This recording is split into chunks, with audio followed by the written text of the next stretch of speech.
Hey friends, Christy here with Little Roots Ranch, and today I wanted to show you what I am doing here at the farm to get ready for my fall and winter garden.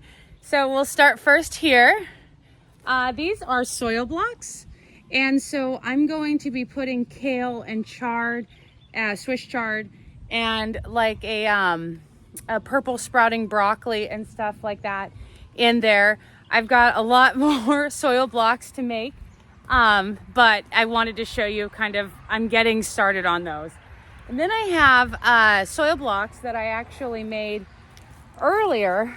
Let's see, take you around this way. Okay, so here's some winter squash that had started. I'm worried I might be a little too late, but you never know if you don't try. And some roses that I put in soil to grow my collection, and same thing with some rosemary. And then here I've got some cauliflower, not the best germination. And then here I've got cabbage. And then here I've got broccoli. This is gypsy broccoli. And then here, these are Brussels sprouts. And then here I only did half of the thing because the other half I was trying something else, but it didn't work out. I tried to transplant some raspberries, but at the end is some red cabbage. And then I'll take you to the back where I've got more stuff working.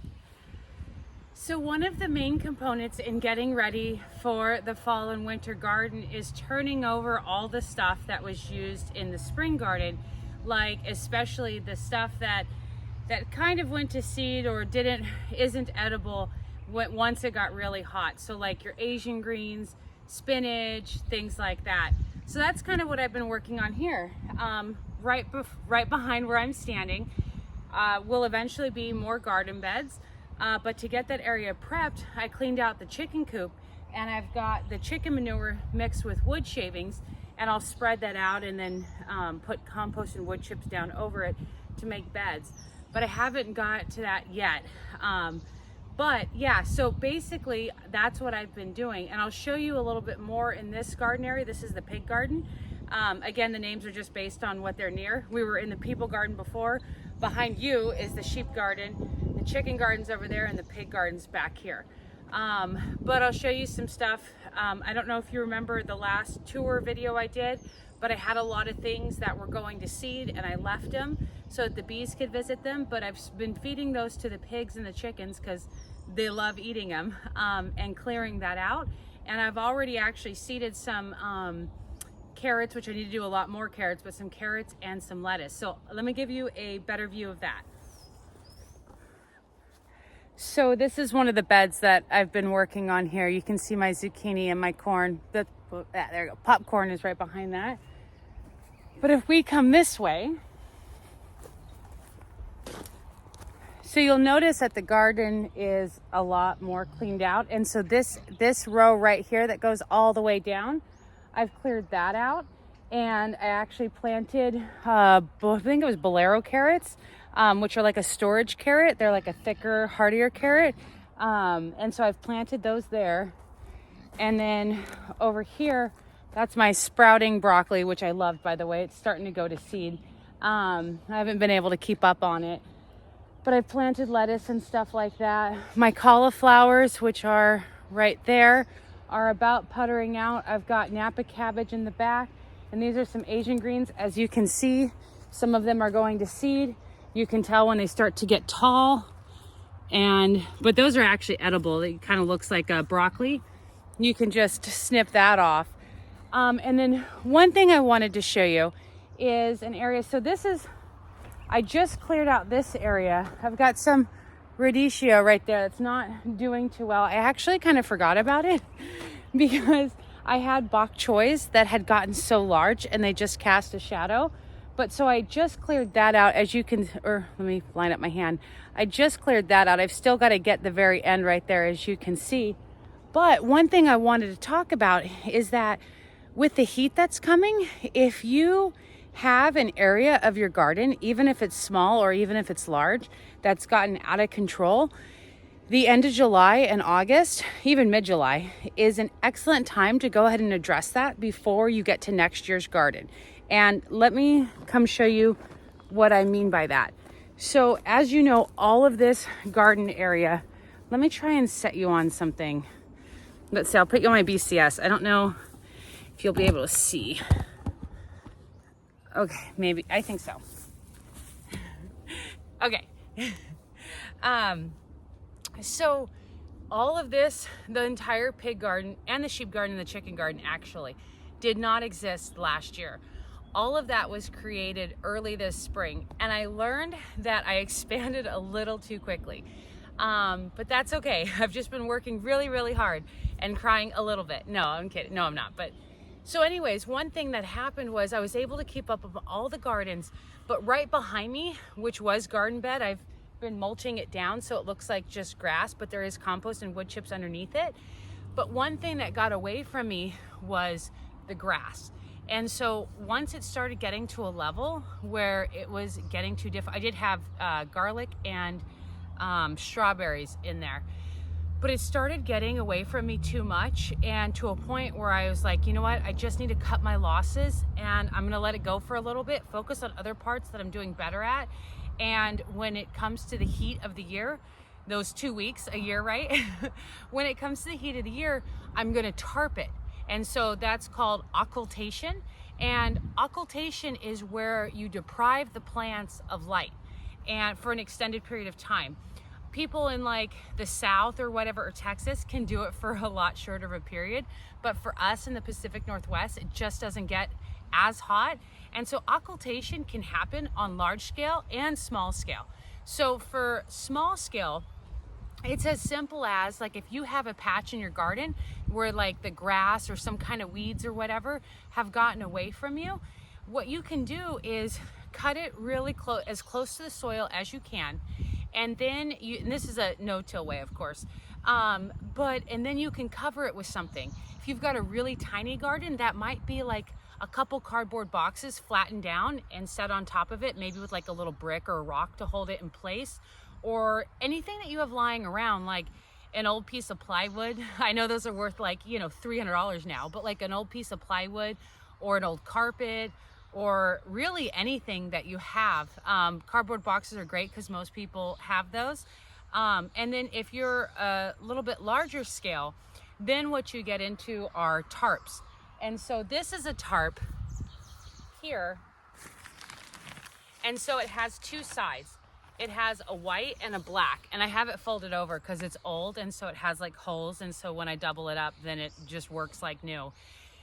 And so that's created, if the white side's up, it helps the ground not get as hot, which is not what I want. I want black side up because I want the ground to get really warm, and I want it to, that way it encourages all the seed, the weed seeds to be like, oh, hey, this feels great, I want to germinate.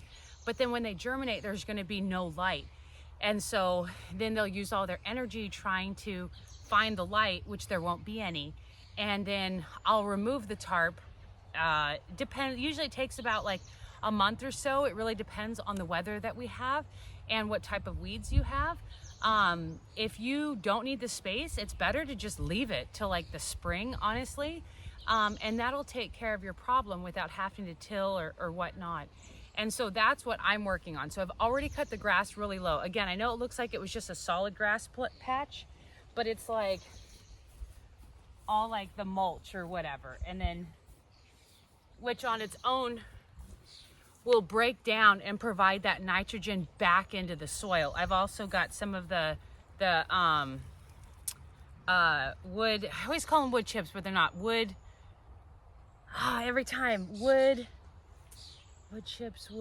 shavings. There we go. In future videos, if I ever say wood chips, I might mean wood shavings. But I never say wood shavings to mean wood chips. Anyways, and so what I've been doing is working with this tarp. Originally I bought from Farmer's Friend, and they're pretty expensive, though I've heard that you can get tarps too from Home Depot. They're just a little thinner. But it was 50 by 100 feet, and that was okay the first time I put it out, but then in trying to move it or do anything with it, it was far too big. I messed up. So I've since cut it into like strips.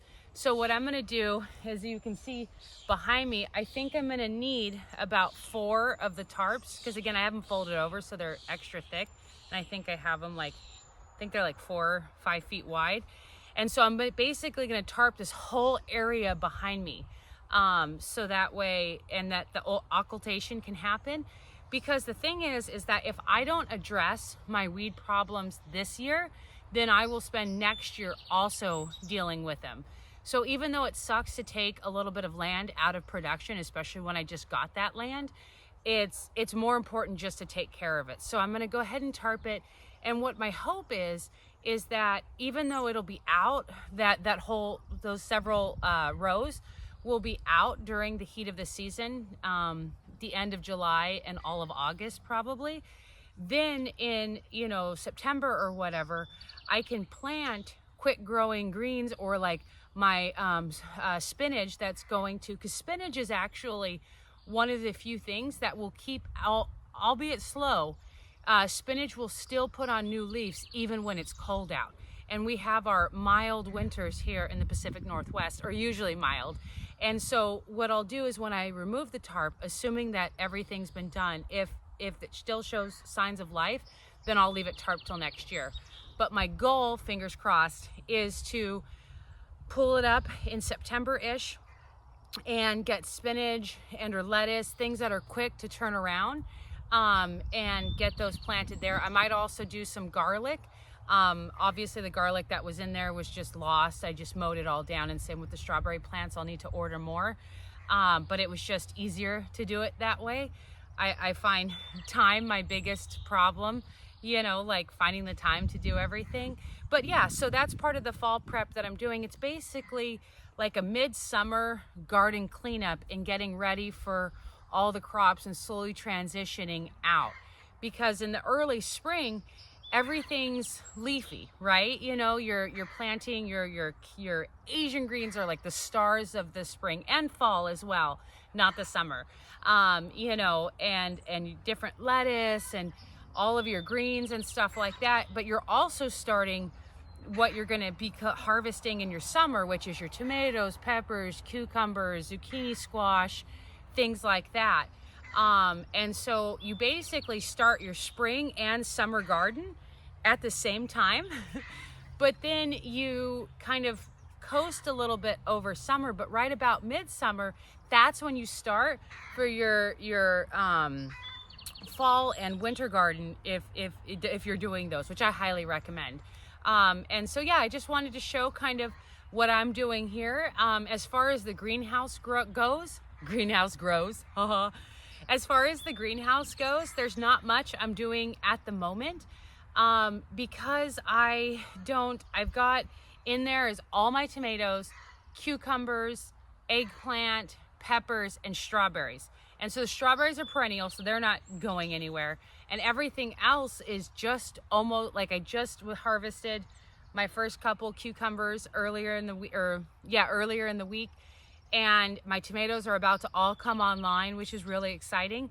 So I don't have much prep work in there yet because that's gonna run through. But the greenhouse is nice in that it allows me to, the stuff, like if I have to get, let's say, turnips out in the field by mid-August or whatever, I could push it till mid-September in there because I'm gonna have more heat and stuff like that. So it allows me a little bit more room, and then I'll be doing a lot, since I'll have short time, I'll be able to get some of those greens and stuff. I want to start my onions this year. That's something that's new for me, is I'm going to dedicate like a space, I don't know what size yet, and I'm going to thickly seed onions.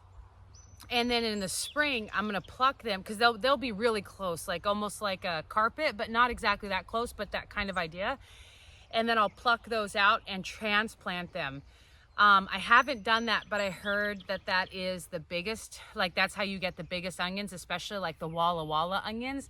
And I really want to experience that, so I'm gonna give that a try. Historically, I've always started my onions inside in December. I am concerned to see if they're going to bolt because onions are biannual. And so that means the second year they flower. And so starting them in the fall and then going around to the spring and summer, even though it's been, you know, as far as days, it's been less than a year. So I guess that's an experiment for me, and you guys can follow along. I'll do videos on that and stuff. But yeah, even if you have a small garden space, you know, think about kind of where you want your garden for the fall and going into the winter and stuff. And so if you have stuff that's gone to flower and the bees have already visited, go ahead and pull that out. If you've got any little areas with some weed pressure, you know, go ahead and put down something to block that out. Like even like a couple cardboard boxes if it's a small area, you know, and get that ready. If your garden is still full and you're thinking, oh wow, where am I gonna put things for the fall garden? You know what you can do is you can start them just like I have mine in transplant. Some stuff I will direct sow or have direct sown, but you can start those in like pots or whatever. And so while you're enjoying, let's say your cabbage is about to be ready in maybe 2 weeks or something like that, you can go ahead and start your next succession or whatever.